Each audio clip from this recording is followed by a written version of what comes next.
The alert hit Sarah's phone like a gunshot. Northridge High, camera 17, motion detected, 2:13 a.m. Sarah sat up in bed instantly. Her apartment was silent. Her heating vent clicked. The city outside her window glowed faintly through the blinds. She wasn't at school, but the camera feed loaded anyway. Grainy, green-tinted night vision. Hallway C, lockers, trophy case. And then, there she was, a woman walking slowly under the exit sign, wearing Sarah's exact coat. Same straight dark hair, same posture, even the way she carried her tote bag like it weighed too much. It looked like Sarah. Sarah's jaw tightened. Her fingers didn't shake. Not anymore.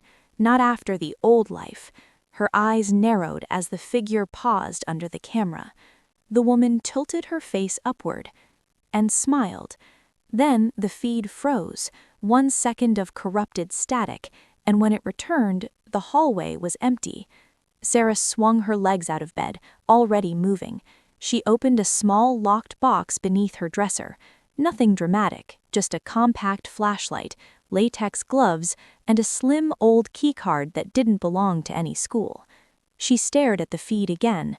On the top right corner, Live, Archive Playback, a school security app, only accessible to authorized staff, which meant one thing. Someone wanted her to see this. 5 minutes later, Sarah was dressed, hair tied back, calm face like stone. She drove through empty streets, windshield wipers scraping a thin layer of frost. Northridge High appeared like a dark ship in the fog. When she arrived, the parking lot was empty except for a security truck near the front entrance. The guard stood by the doors, thick jacket, coffee cup in hand. Carl Mendez. He looked up like he'd been waiting. "Miss Bennett," he said, voice cautious. "You got the alert too?" Sarah didn't answer that.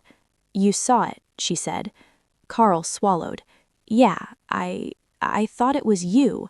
Then I remembered, you don't do this shift. Nobody does." Sarah's eyes flicked to the entry keypad. The front doors were unlocked. Carl noticed her stare. They were like that when I got here." Sarah stepped forward slowly. Inside, the lobby lights were off, only emergency lighting glowed. The school smelled like bleach and old paper. She headed toward hallway C. The lockers looked normal, but the trophy case glass had smears, fresh fingerprints like someone had pressed both hands against it. Sarah stopped under camera 17 and looked up. She knew every angle, every blind spot. Someone was copying her on purpose. Then her phone buzzed again, another alert. Camera 12, basement stairwell, motion detected. Sarah's face stayed calm, but her heartbeat turned heavy. The basement? She hadn't been down there since her first week at Northridge, when the principal warned her about storage hazards and locked doors. Carl's voice came behind her, shaky now. "Ma'am, the basement alarms don't trigger at night, not unless someone overrides the system." Sarah looked at him. "Then someone just did," she said. She started walking, toward the stairs, toward the place no teacher was supposed to go. And behind her, camera 17 quietly recorded her entering the hallway, as if confirming, the real Sarah is here now. The basement stairwell door was usually secured with a coded lock. Tonight, it opened with a gentle push. Sarah's instincts screamed that it was wrong, but she didn't hesitate. Carl hovered at the doorway like a man about to step into a storm. "You sure you want to do this?" he asked. Sarah looked at the building. "They already did it. I'm just walking into the truth." The emergency light on the stairwell flickered weakly. Concrete steps spiraled down into a darkness that smelled damp and metallic. Sarah flicked on her flashlight. Halfway down, she saw something that didn't belong. A thin black cable stretched across the wall, new, recently installed. It fed into a junction box with a school-issued seal. Someone had wired into the camera system. Sarah crouched, examining the box without touching it. A tiny strip of reflective tape marked the lid, like a breadcrumb. She stood. "Carl, who has access to this stairwell key code?" Carl's throat moved. "Technically, maintenance, admin, security." "And students?" He snorted nervously. "Not unless they steal it." Sarah continued down. At the bottom was a narrow corridor with old lockers, rusted, unused, forgotten. Then she saw it. A door at the far end that shouldn't exist. It was painted the same gray as the concrete wall. No sign, no handle visible, just a keypad. Sarah stopped. Carl whispered, "I've been security here 5 years. That wasn't there." Sarah walked up to the keypad. On the screen, 4 digits blinked, waiting. She didn't guess. Instead, she reached into her coat and pulled out her phone, opening the camera app. She angled it toward the keypad. On the reflection of the glossy screen, faint, oily fingerprints appeared, 4 distinct presses. Sarah typed the pattern. The keypad beeped once. The hidden door clicked. The door opened into a room that looked like it belonged in a corporate building, not a public school. New carpet, black filing cabinets, 2 desktop monitors on a table, a printer, a locked safe bolted into the floor. And on the wall, screens, live feeds from every camera in Northridge High. Sarah stepped closer, scanning. One feed showed the empty lobby. Another showed the teacher lounge. Then she saw it. Hallway C, camera 17. The feed replayed. The woman in Sarah's coat walked again, paused again, smiled again. But this time the camera angle was slightly wider.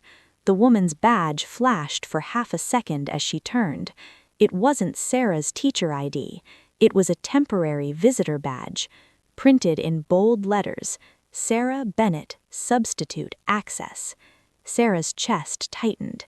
That badge didn't exist. Someone made it tonight. Carl stared at the screens. This is illegal." Sarah walked to the desk. On the keyboard lay a folded piece of paper, like it had been placed for her. "Stop asking about last year's fire, or we'll make you the next one." Sarah didn't blink. She hadn't asked about the fire, not out loud, not to anyone, which meant they were watching her, studying her, and now they were pushing her. Sarah looked at the safe bolted to the floor. Carl's voice trembled. "What do we do?" Sarah's tone was calm and fatal. "We find out who built this room, and who it's meant to protect." The weak link came to Sarah on its own. His name was Marcus Hill. Top grades, quiet confidence, the kind of student teachers loved because he didn't need saving. Marcus waited after class, backpack strapped tight, eyes focused like he had rehearsed his lines. "Miss Bennett," he said, "can I talk to you?" Sarah erased the whiteboard slowly. "About your essay?" Marcus shook his head. "About the fire." The marker paused in Sarah's hand. "Why do you want to talk about that?" she asked calmly. Marcus swallowed. "Because my brother was on the cleanup crew that night, for the school." Sarah turned fully toward him. "The school hired a cleanup crew?" she asked.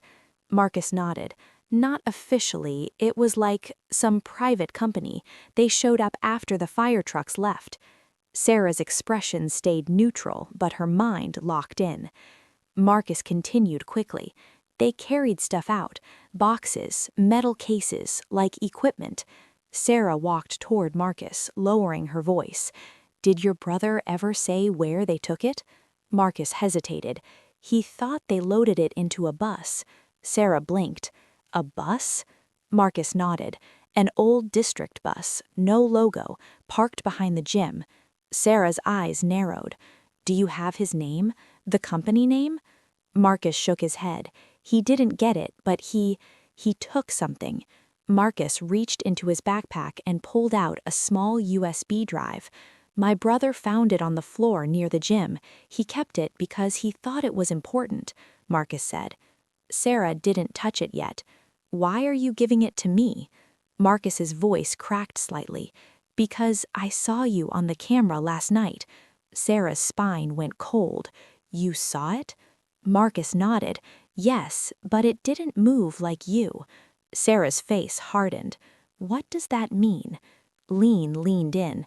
That woman was trying to copy you, but she didn't understand you. She walked like she was acting. Sarah took the USB drive carefully with a glove. You did the right thing coming to me, Sarah said. Marcus looked relieved for 1 second. Then he said the line that made it worse. And, Miss Bennett, there's a video in that folder. Sarah held still. A video of you from years ago, before you came here. Sarah's eyes hardened into something older. That's impossible, she said. Marcus whispered, It's not. Sarah exhaled slowly. Her past wasn't just buried, it was being stored in her own school. Sarah didn't go to the basement room that day. Not yet. She did the smarter thing. She went where nobody questioned her presence. The library. The librarian, Mrs. Hargrove, was old-school strict and protective of quiet. The library had the cleanest internet connection and the least monitored workstations. Marcus sat at a table, tense and alert. He'd skipped lunch to stay with her. Sarah inserted the USB drive into a library computer. A single file appeared. Archive.0213. Sarah clicked. A list of video clips, all time-stamped. 2:13 a.m., camera 17, 2:14 a.m., camera 12, 2:15 a.m., camera 9, teacher lounge, 2:16 a.m., camera 4, principal office. Sarah clicked 2:16 a.m. The principal's office feed loaded. The door opened. The woman, who looked like Sarah, stepped inside. The woman didn't go to the desk. She went straight to a cabinet on the side wall, one Sarah had seen Larkin lock personally. The woman knelt, opened the cabinet with a key, and pulled out a thick binder. On the binder, staff incidents. Marcus whispered, That's what I meant. Sarah watched as the woman flipped pages quickly, like she knew exactly what she needed. Then she grabbed one document, folded it, put it in her bag, and left. Sarah closed the video. They're stealing their own blackmail files, Sarah said. Marcus nodded. Or moving them. Sarah found another file on the USB, access_path.txt. It was a network route with a code phrase at the end, ironhall_1999. Sarah froze. 1999 wasn't random. It was tied to her past case, the one she never spoke about. Marcus watched her. Do you know what that means? It means someone inside this school knows who I really am, Sarah said. She copied the path carefully.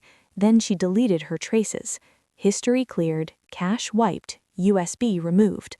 When she stood, she looked like Sarah Bennett again. But inside, she was something else. And now she knew the enemy wasn't just watching. They were organized. After school, Sarah didn't go home. She went to room 214, the history classroom next to hers, where Coach Darren Pike graded papers with the confidence of a man who never worried about consequences. Pike looked up and smirked. Bennett, what's up? Sarah stepped in and shut the door behind her. Pike's smile faded slightly. Okay, dramatic. Sarah held her phone. Do you recognize the name Iron Hall, 1999? Pike's face barely changed, but his eyes did. I don't know what that is, Pike said quickly. Sarah nodded. At 2:16 a.m., someone wearing my face accessed the principal's cabinet. They stole a document. Pike stared at her. What are you talking about? Sarah leaned in. I'm talking about blackmail, hidden cameras, staff incident files. Pike's jaw clenched. You're crazy. Sarah smiled faintly. Then you'll have no problem if I go to the district superintendent tomorrow. Pike's breath changed. You don't want to do that, Pike said. Sarah's eyes hardened. Why? Pike stepped closer. Because if you start pulling threads, you'll get strangled by them. Sarah raised her phone. The screen lit up, a still frame from the footage. Export initiated by D. Pike. Pike went pale. Those files aren't for fun, they're insurance. For who? Sarah asked. Pike swallowed. That room in the basement wasn't built by the school. Sarah's pulse stayed steady. Then who built it? Pike's voice dropped. A donor. A predator, Sarah said.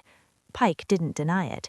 He funds half the school programs, tech, sports, scholarships. He owns people. Sarah leaned in. Name. Pike's eyes narrowed. If I say it, I'm dead. Sarah's voice was calm and terrifying. Then you're already dead. Pike's face twisted. Then he whispered, Raymond Crow. Sarah's eyes narrowed. That name wasn't just local, it was federal. That night, Sarah returned to Northridge, not as a teacher, as a hunter. Carl Mendoza waited in his security truck, nervous and loyal. You sure you want to do this? He asked. Sarah looked at the building. They already did it. I'm just walking into the truth. They entered through a side door Carl unlocked quietly. Sarah walked to hallway C. Camera 17, Carl murmured. That thing is always recording. Sarah glanced up. Not tonight. Carl blinked. Why? Sarah pointed to a small red dot near the camera base. A second dot. They installed a bypass, she said. Sarah moved toward the trophy case. She ran her fingers along the bottom edge where the fresh smears had been. Then she stared at the lockers opposite the trophy case. Locker C13, 2:13 a.m. She stepped toward it. The locker lock was too new. Sarah slid a small magnet tool near the hinge. Click.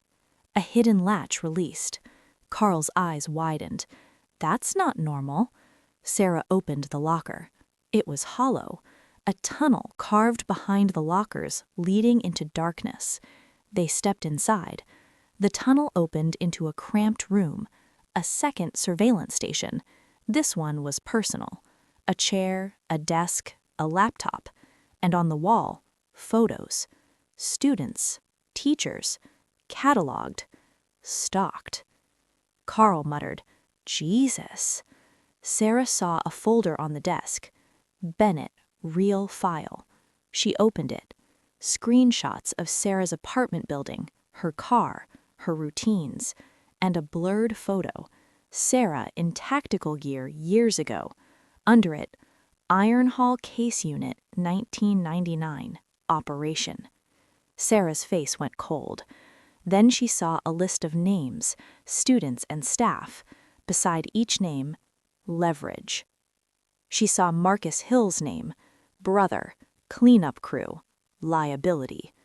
Sarah snapped the folder closed. Carl pointed to the laptop. Can we take it? Sarah opened it carefully. A login screen appeared. Username already filled. Admin Crow. Sarah's jaw tightened. Crow wasn't just funding the school, he was operating inside it. By morning, the trap was set. Sarah knew because it happened too fast. She walked into the teacher lounge and found silence waiting for her, like a courtroom. Vice Principal Reese stood near the coffee station. Counselor Elaine Brooks sat with a folder in her lap. Principal Larkin's office door was open, like an invitation. Reese smiled. Sarah, we need to speak. Elaine's voice was gentle poison. It's just a conversation. Sarah glanced at the folder. About what? Larkin appeared in the doorway. Come inside. Inside, Elaine placed the folder on the desk, like evidence. It was brought to my attention, Elaine began, that you accessed restricted camera systems. Sarah didn't blink. I responded to an alert. Reese clicked a remote. The office screen lit up with footage. Camera 17, 2:13 a.m. Sarah watched herself on screen, walking, pausing, smiling. The footage was good, but Sarah saw the flaw, the reflection in the trophy case. Mask, prosthetic. Clever. Larkin's voice turned official. Sarah Bennett, you are being placed on temporary leave pending investigation. Sarah stared at them. On what grounds? Elaine opened the folder. A printed email exchange. It showed Sarah supposedly threatening Marcus Hill. If you speak, your family will pay. Sarah's eyes narrowed. Fake. Elaine's tone sharpened. Are you calling Marcus a liar? Sarah lowered her voice. I'm calling you a manipulator.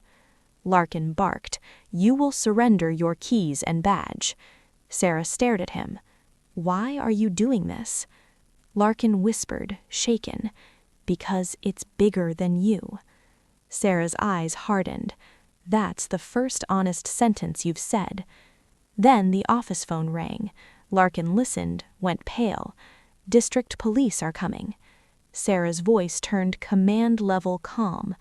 They're not district police, she said. Elaine blinked. What? Sarah stood. First, they isolate you. Then they criminalize you. Then they erase you. Reese scoffed. You're paranoid. Sarah stared at him coldly. No, I'm experienced. She walked out, and the hallway outside was full of whispers. They'd painted her as the villain. Now they planned to arrest her as proof. Sarah didn't run. She moved like a woman who knew exactly where the blind spots were. Carl Mendoza met her near the west exit, eyes wide. They're saying police are coming for you, Carl whispered. They are, Sarah said, but not the kind you trust. They slipped outside into cold air. The bus lot behind the gym was empty. At the far end, half hidden behind storage fencing, sat an old bus, dusty, no logo. Sarah approached carefully. The door was locked. Carl muttered, We need keys. Sarah checked the front window. Inside, taped to the driver's seat, was a yellow sticky note, a 4-digit code. She typed it into the keypad. Click. The bus unlocked. Inside, covered by a tarp, was a metal crate. Sarah pulled the tarp off. District Archive Transfer, Iron Hall. She opened it. Sealed folders, hard drives, a binder stamped 1999, closed investigation. Carl whispered, What is this? Sarah spoke softly. The case that made me disappear. Her phone buzzed. Marcus. Marcus was panicked. They came to my house. 2 men said you threatened me. Sarah's eyes narrowed. Did you tell anyone about the USB? Marcus hesitated. Tasha. Sarah's blood turned cold. Tasha Nguyen? Sarah asked. Marcus whispered. She said she could hide it in the network. Betrayal. Strategic. Sarah told Marcus, Go to the library, 3rd row of world history books, Hollow Dictionary, read the note. She hung up and turned to Carl. Someone's feeding our moves, Sarah said. She pulled out a hard drive labeled Crow Payoffs Northridge. Carl looked terrified. What now? Sarah's eyes turned cold. Now, she said, we expose the whole network. The police arrived 15 minutes later. 2 unmarked SUVs rolled into the lot. The men wore tactical jackets, not uniforms. Badges flashed too quickly. Sarah watched from inside the bus. Carl whispered, They're looking for you. Sarah didn't move. Good, because Sarah had already made her move. Earlier, she'd sent an email using the admin route Marcus found, not to the district, to a federal compliance hotline tied to school grant funding. She attached, Crow Payoffs Northridge. Now she waited. The men searched nearby storage areas. Then Sarah's phone buzzed. Unknown number. She answered. A smooth voice. Ms. Bennett. Sarah's eyes narrowed. Raymond Crow. A faint chuckle. You always were sharp. Sarah said, You built a surveillance room in a public school. Crow sighed. I built protection for investments. You mean children, Sarah said coldly. Crow's voice stayed calm. I had a nice little story here. Quiet teacher, new identity. Sarah's grip tightened. How did you find me? Crow paused. Your file was never destroyed. Sarah's voice was ice. So you kept Iron Hall open. Crow chuckled. Iron Hall is bigger than a case file. It's an institution. Crow's tone lowered. You will resign, you will leave the state, and you will forget what you saw. Sarah said, or what? Crow replied softly, or we release the video, the one where you're not Sarah Bennett. Sarah's breath slowed. Fabricated. Crow whispered, is it fabricated or edited truth? Sarah's eyes flicked to the windshield. A black government sedan entered the lot. Then another. Then marked vehicles, real ones. Carl gasped. Who are those? Sarah smiled faintly. Real oversight. Crow's voice sharpened. What did you do? Sarah spoke calmly into the phone. I remembered who I was, she said. She stepped off the bus, hands visible, walking toward the arriving agents. Crow's voice turned furious. You're making a mistake. Sarah replied, no, you did. An agent approached. Ma'am, are you Sarah Bennett? Sarah met his eyes. I am, and I have evidence of systemic corruption and illegal surveillance at Northridge High tied to a donor named Raymond Crow. Crow went silent on the line. Sarah handed over the binder and hard drive. The agent's expression changed. Then he said quietly, we've been looking for Iron Hall since 1999. Big twist. The agent leaned closer and whispered, welcome back, Agent Bennett. Your case was never closed. Sarah froze for one fraction of a second. Then she composed herself. Because the greatest secret at Northridge wasn't the surveillance room. It was that the quiet history teacher was never just a teacher. And now Raymond Crow finally understood. He didn't awaken a victim. He awakened the investigator they tried to erase.